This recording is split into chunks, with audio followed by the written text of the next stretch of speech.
Hi, and welcome to Answers News for February 15th, 2018. And it's the day after Valentine's Day. it is. It is. So all the chocolate's on sale today. That's a good thing. It's a good day. Yeah. And probably the flowers are cheap today. Yep. So you could buy some for your wife for next year.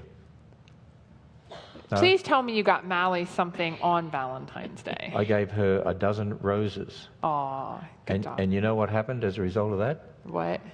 I went home at night and we had a nice dinner and she gave me rice pudding. Wow. Woohoo, you finally got your rice Yay. pudding. I finally got now I know how to do it, to buy my wife a dozen roses. A dozen You roses just have in to the bribe morning, her? rice pudding at night. There you go. Oh my gosh, So- that's the way to do it. Okay, just You as figured it out. people are starting to get online, I see, which is great, and as they're starting to do that, let me mention that I was actually interviewed down at the Ark this week by a crew for a promotion of a movie that's going to be in theatres March 19.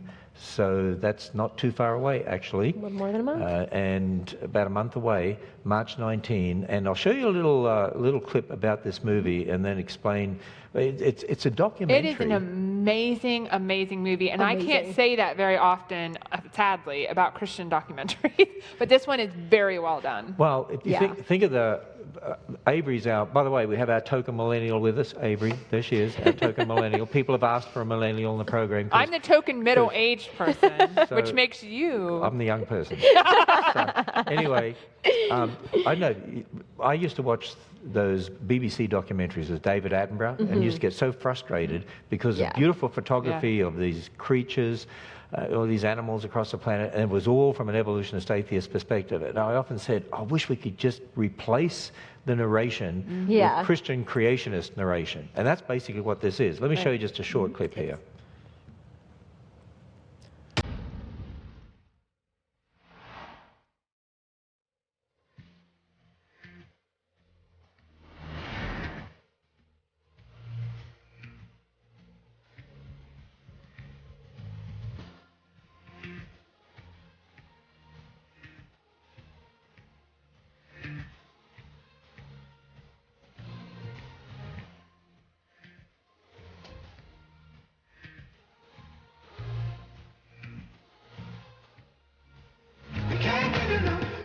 Now, I'll show another clip on Monday at Answers News. You know why it's called The Riot and the Dance? I do. Go on. do. Go on. Well, the riot and the dance really represents what we see. We see, yes, it is a beautiful, amazing world, but it's also a cursed world. And so that's why it's called the riot and the dance. And So we see incredible design, and they talk about that, and they give glory to Incredible the beauty. Creator.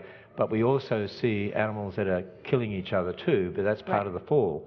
That's why it's called The Riot and the Dance. But isn't it incredible that we see movies like this produced now and coming Oh, to it's amazing. theatres? Well, I remember as a kid seeing, if you remember on PBS, Mutual of Omaha, Nature Hour, and I can remember watching that. A lot of people are shaking their heads. Yeah. And so, but this is like amazing. I mean, same kind of concept, but from a Christian perspective, from a Dr. Wilson who narrates it and is in it as a biblical creationist, and it's just so refreshing to see this done so well. For Christians, and they plan to do more. I mean, Right. this is just start number one. Yeah. And so riotandthedance.com. Right. Riotandthedance.com. And they can go find out about it. We like to promote things like that to get the message out there. By the way, you notice this? Have you got your Facebook Yes, I've live got it on up. there? Someone Hi said, yes, from, Avery's here. Hi from Novus Got a fan. Ibis, Siberia, Kanty, Russia. Wow. There we are. pretty cool. So, yeah, tell us where you're from, and if you've got any questions, ask us, any comments, put them on there, and we try to actually read some of those out. All right. This was sad. Very. I said when I went home yesterday, I hugged my daughter probably just a little bit tighter because 17 people were killed in a school shooting in Florida yesterday. You know, there's been quite a number of these over the years, as we know, and I know we have on our website articles about death and suffering and so on, but we live in this fallen world, and it is a fallen world, and this is a reminder it's a fallen world, and you know, that young man is going to answer for his own sins, but it's also a reminder that it's really our fault because we all sinned in Adam. And the reason we all want to get involved in helping these people and helping these families, because it's all our fault collectively when you think about it from a biblical perspective. And it's not God's fault.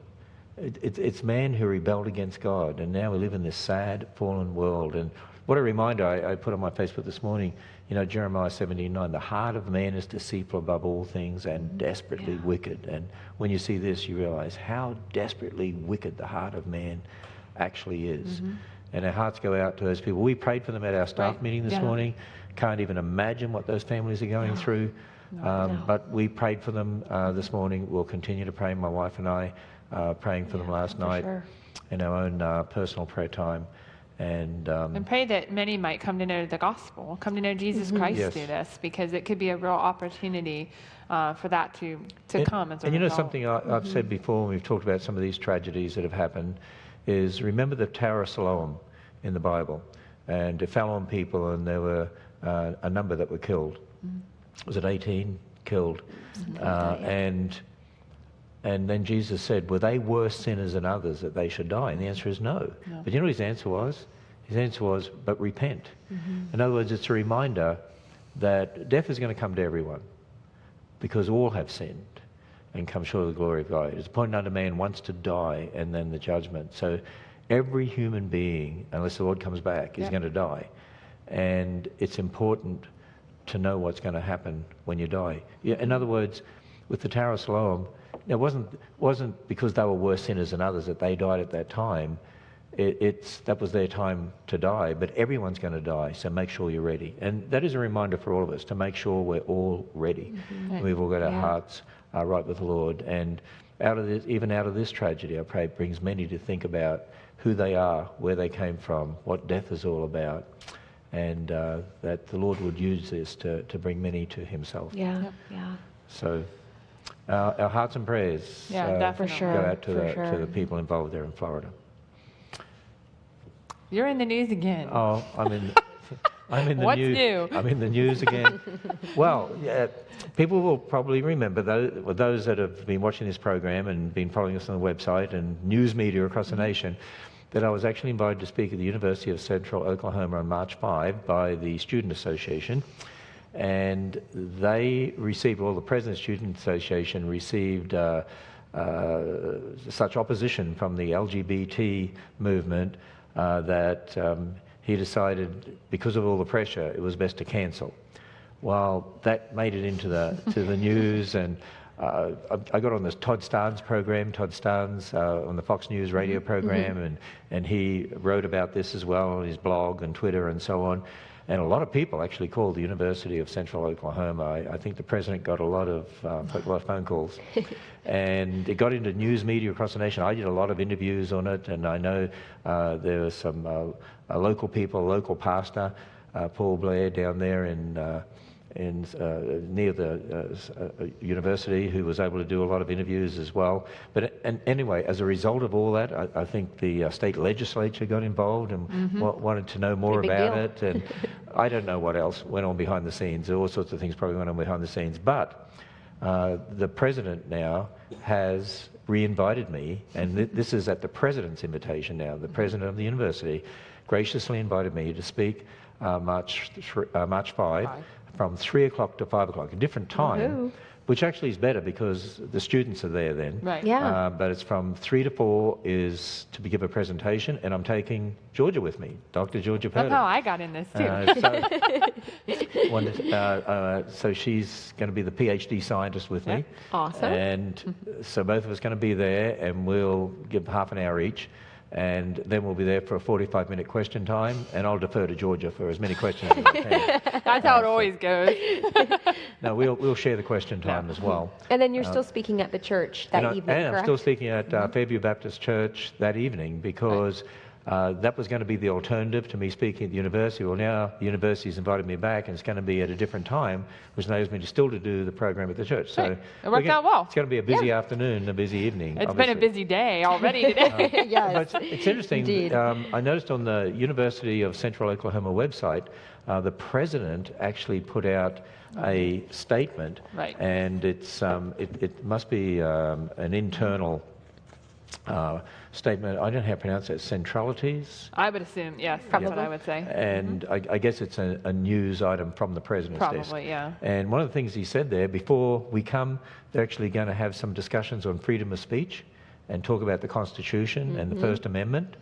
And that will be good. That would be good, yeah. Actually, I was thinking, this has really caused this university and the president, which I think is great. It's sort of like trailblazing. Think of the free speech movement that came out of Berkeley in the 60s and then swept across the nation. Well, now look at Berkeley. They're trying to close down free speech. Yeah. Well, who knows? Maybe the University of Central Oklahoma will be the trailblazing university that will start a new free speech movement. Right. Because obviously the president is saying they're going to have a lot of discussions about freedom of speech. It's been it's been very problematic in a lot of public universities and even private ones for individuals who speak against anything liberal, pretty much, right. Or anything Christian, to not be tolerated, and to be, people yelling at them and throwing things at them and having to be ushered out. So it's been very heated on some campuses. So I'm glad to see that they're going to have some discussion about this and to say, hey, this is freedom of speech. This is freedom of religion. This is what, we're part of here in America. So. Well, I also noticed that after we're there, Georgia, they said on March the 6th at 10 a.m., they're going to present a discussion on the contemporary process of scientific inquiry and evolution. That would be an interesting one. I'd like to be a fly on that wall. Yeah. So they're probably going to try to, obviously come up against a lot of the things that we'll say from a scientific perspective. And I would expect that. Yep. But at least we'll have an opportunity on March the 5th to hear the other side, to make a presentation. And I think that I find a lot of students at universities, even a lot of professors, really misunderstand what we believe as Christians and as creationists, and they've read things that aren't necessarily true, misinformation. So in a way, I think it's really good to be able to at least let them know, here's what we do believe. And a little bit of why, as much as we can do in an hour, half hour each, and in question time. But maybe it'll help correct some misinformation. Maybe they'll see. Hopefully. Maybe some students and professors might see us in a different light. Who knows? But anyway, I think that this is a big positive. Yeah. And knowing you, I'm sure the gospel will be presented during your talk, so people. So will we hear actually the put a gospel. link there to the university website where they can read the particular statement there from the university president, and we put a link to our Answers in Genesis news release that we sent out today about this, which is on the front page of our Answers in Genesis website. So, okay, on to the news. School cancels father-daughter dance over gender issues. So basically this is in Staten Island, New York, and the annual father-daughter dance was canceled because of a policy regarding transgender and gender non-conforming students. And so once again, you can't basically say no to anyone. You can't have anything that's specific to anyone. They even said, somebody from the LGBT community said, father-daughter dances inherently leave people out. Well, duh. That's kind of the point, I think. Yeah, it's not news to anyone. Here's what I don't get. The LGBT movement seem to be continually putting this pressure on that you're not allowed to say father-daughter because they want them to say what they want them to say. In other words, they want to enforce their views on everyone. Think about this. If there was a gay pride parade and you said, no, I don't believe in that and I'm anti-gay, would you be allowed to have an anti-gay statement in their gay pride parade? And they're not going to allow that. I mean, they're excluding me, right? So... And so when they say inclusive, what they mean is you have to agree with us and you can't have the terminology you have. And they're such a small percent of the population. This whole gender thing is driving the entire population in our West, and it's such a small percentage. It's such a small percentage. It's just incredible. I do believe it's just a spiritual issue. I do believe it's Romans 1 being worked out before our very eyes. When a culture has rebelled against God, and people rebel against God, God turns them over to those things, to debase things, it says, and to sexual immorality and so on. And from a Christian perspective, it is sexual immorality. The Bible makes it very clear. Genesis chapter 1, God made them male and female. And marriage is to be a man and a woman. Because if you don't believe the Bible, then anything goes. I get that. I mean, that's the clash. That's right, the worldview clash. Well, it even said, these can be really uncomfortable and triggering events. Really? I mean, again, they're taking something that's completely innocent and Yeah. forcing these ideas on it, and that's what's really sad to see. Actually, a triggering event could be when they see mother, daughter, father-daughter, or father-son, to make them think male and female, maybe the Bible's right. Exactly. Maybe that could be the triggering event. Yeah. Hey, you know what we forgot to do to welcome our studio audience? Do you want to clap so people can hear you? There You are now famous all over the world. There you are, because people have heard you. Actually, Did you see the comment? Someone's asking about the UCO event, if it's going to be on Facebook Live. I have no idea. I have no idea. You could ask the university if they want to do that. There you go. They can do it from our perspective. We don't care. It's up to them. Someone says they have their son watch as part of his schoolwork. Oh, that's pretty great. Awesome idea. Yeah, I make my daughter watch. There are actually homeschool groups that actually watch Answers Live, and there are Christian schools that actually have their classes watch Answers Live as part of their classwork, which I think is really great. Awesome. So, My siblings watch every time I'm on. Of course. only every time you're on? Yeah. Oh, yeah. I was just the others today. We're not watching. Babies are on. Yeah. They like All me. What can I right. say? Okay, woman stunned after asking Google Home, who is Jesus Christ? So this is one of those smart assistants, that you can talk to, and they'll answer your questions. And so she decided to ask about several religious leaders. And I believe you have the video embedded. So did you want to play it? Let's see. Here we go. So, I'm testing out Google. Hey Google, who is Allah? According to Wikipedia, in Islamic theology, God is the all-powerful and all-knowing creator, sustainer, ordainer, and judge of everything in existence. Hey Google, who is Buddha? According to Wikipedia, Gautama Buddha, also known as Siddhartha Gautama, Shakyamuni Buddha, or simply the Buddha, after the title of Buddha, was an ascetic and sage, on whose teachings Buddhism was founded. Okay. Hey Google, who is Jesus Christ? Sorry, I don't know how to help with that yet. There you are. Oh, just sad. And she goes on and does that again. You know what's interesting? Okay, with my iPhone, I asked Siri. I got to be careful because if I do it now, she'll do it. Yeah, don't say her name too I loud. asked Siri on my iPhone, and you know what Siri did? Actually, surprisingly, quoted from the Wikipedia entry. Yeah, And you said you did something. Yeah, I Googled it. I just Googled who is Jesus Christ because I thought it was interesting Not that that she I quoted think from Wikipedia is a Wikipedia great for source. Right, but she quoted from Wikipedia. It's an electronic device. But anyway, and so I looked it up. Who is Jesus Christ? And Wikipedia has it immediately pops right up. Also referred to as Jesus of Nazareth, and Jesus Christ was a Jewish preacher and religious leader. He's a central figure of Christianity. Most Christians believe him to be the incarnation of God the Son and the awaited Messiah, Christ prophesied in the Old Testament. The answer was right there. Yeah. But And so I was wondering, why isn't it answering this question? And so Google has released a statement about why it didn't do this. From the Google search liaison says, this wasn't out of disrespect, but to ensure respect. Some assistant replies come from the web. It might not reply in cases where web content is more vulnerable to vandalism and spam. But wait a minute. You can ask all sorts of questions about other issues and it'll go to the same source, Wikipedia, but as soon as you ask about Jesus, oh no, it's a problem. So now they've actually removed its ability to answer any of those questions. So if you ask it who is Buddha, who is Brahman, supposedly it will not answer you on any of those. So I guess they're being fair. But there now are more questions that it cannot answer. What would happen if we asked it, who is Georgia Purdom? You don't probably want to know that. It'd be scarier with you, Ken. Yeah, Scarier with you, definitely, about what's going to come up. All right.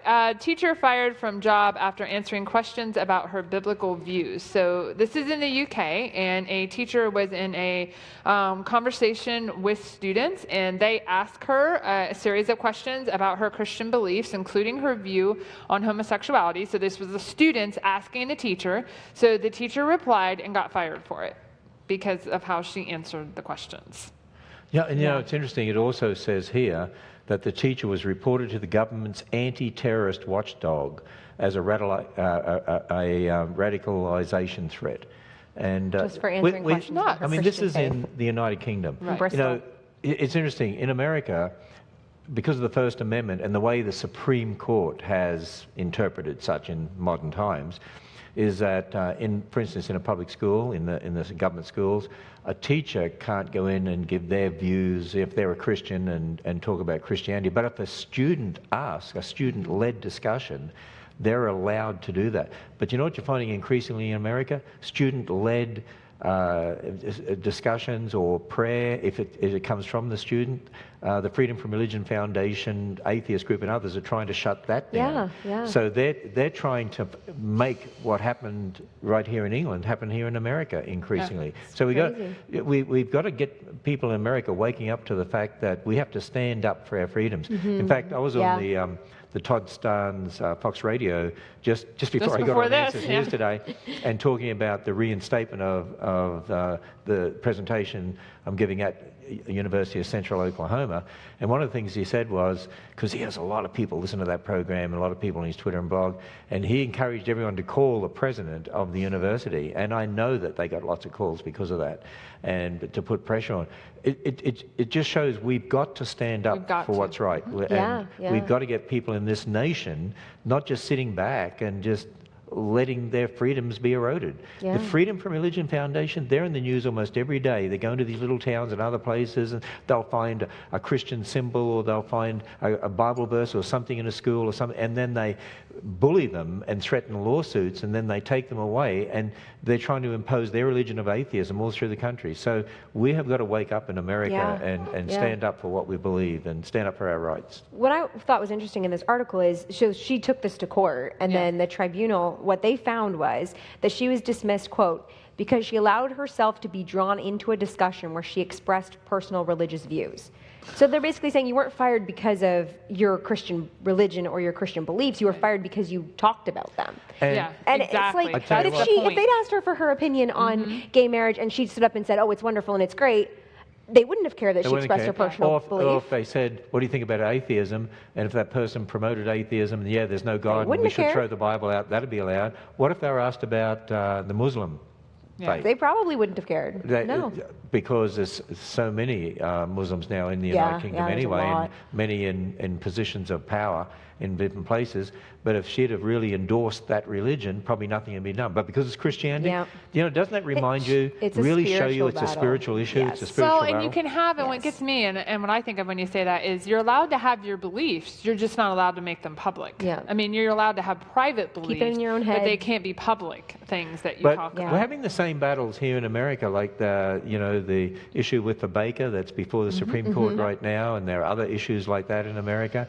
And it really comes down to what does the free exercise of religion mean in the First Amendment? It's going to be interesting to see, because in a more secularized environment, by free exercise of religion, what the secularists mean by that is you can be a Christian if you want, but you can't tell anyone, and you can't proselytize, or what they call proselytize, and you can't act that way in public life, and so on. So there's a real battle going on, and a real spiritual battle behind the scenes here. Well, we should say, too, prayers for Bodie. He's not here today because he sent us a text saying his head was about to explode. And he's not feeling very good at all. And so, anyways, he's got an ear infection. Yeah. And went to the doctor yesterday, and the doctor was surprised that I guess his eardrum hadn't even burst. It was so bad. So So anyways, so pray for Bodie, too. All right. That's why we got our token millennial here. Whenever we need her, we bring I just her on hop board. on. Now, I have to say this, because when you were talking earlier about how you're the young one here, just to let you know, Answers in Genesis was founded, was set up here in the United States in 1994, right? I was born 2 months later. I was graduating just to make from you college. feel super young.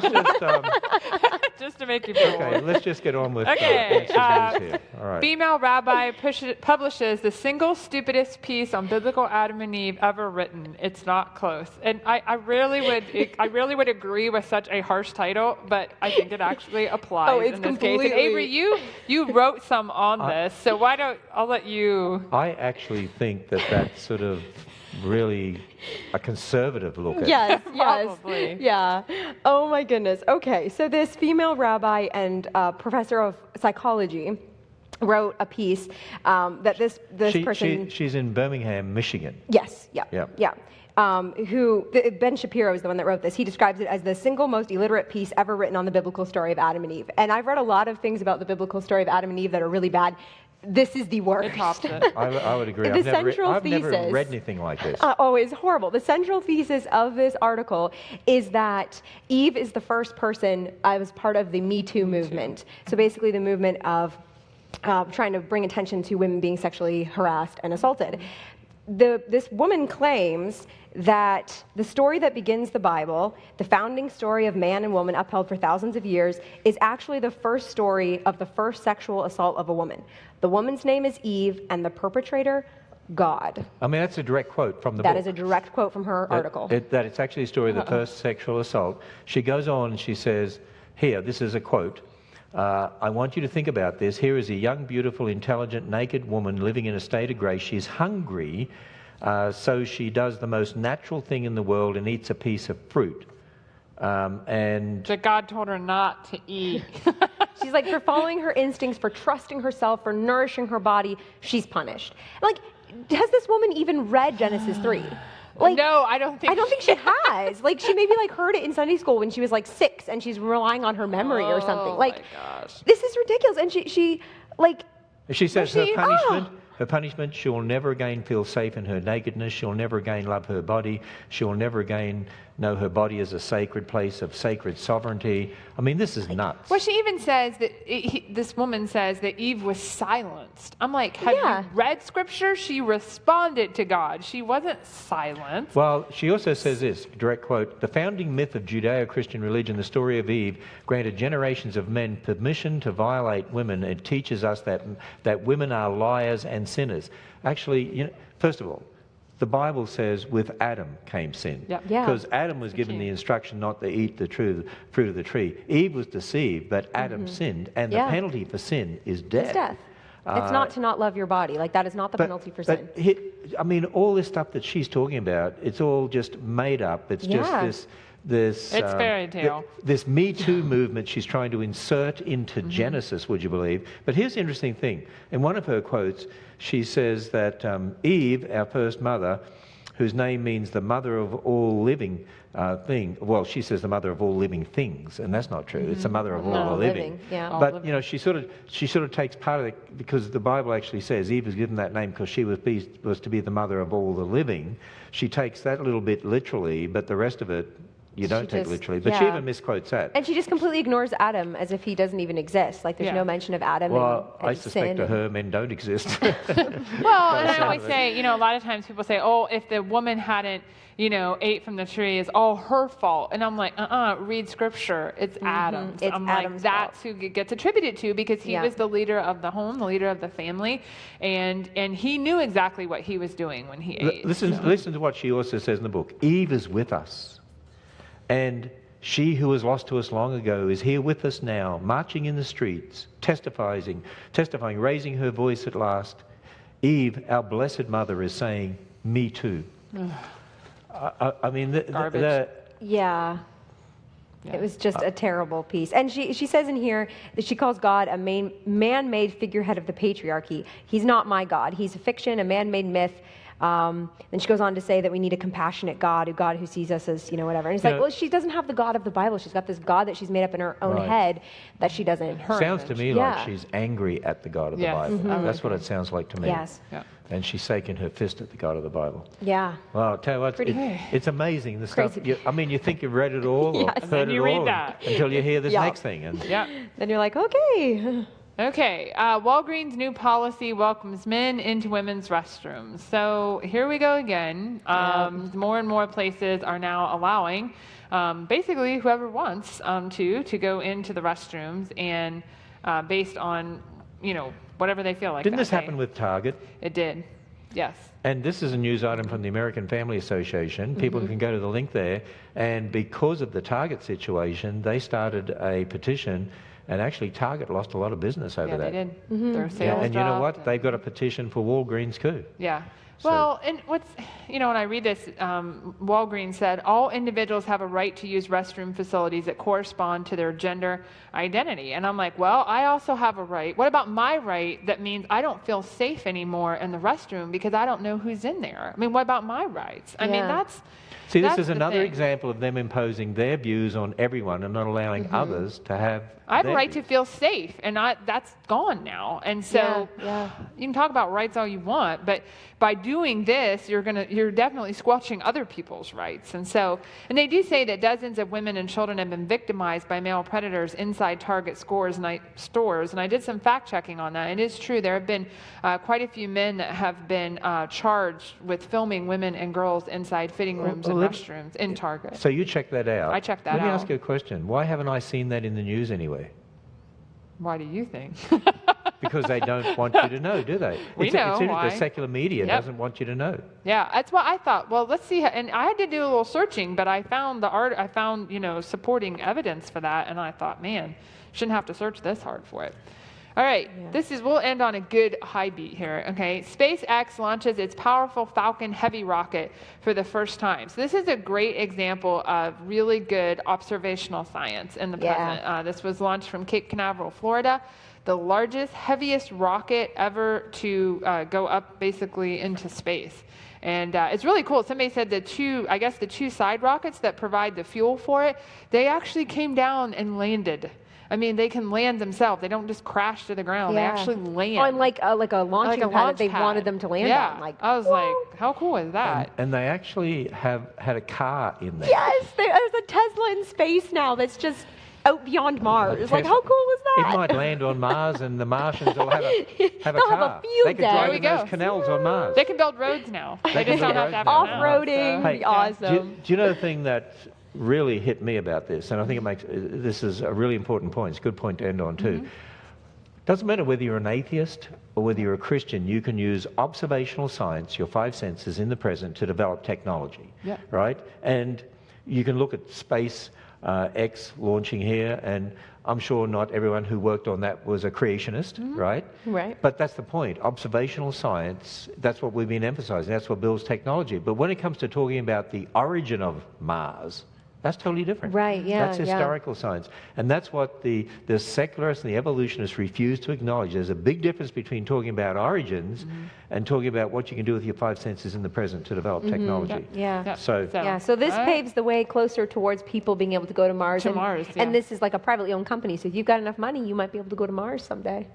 So thanks. yeah. I mean, if you want to. I don't think I have long enough. Well, for Bodhi this, will but- be back with me on Monday. Yes, I won't be here. You won't be here. Is Avery going to be here on Monday? No, my I'm parents putting are the visiting for the first see, time, so it'll be Yeah. Bodhi and I. Yeah. Hey, great. I offered to pre-tape it. Great. Just saying. So We get- anyway. So the two of you can we just- can have free reign on Monday. Yeah, no. yeah. It could be Sorry, dangerous, everyone. Just warning everyone. So, all right. Well, we will sign off for today, and we'll see you back on Monday.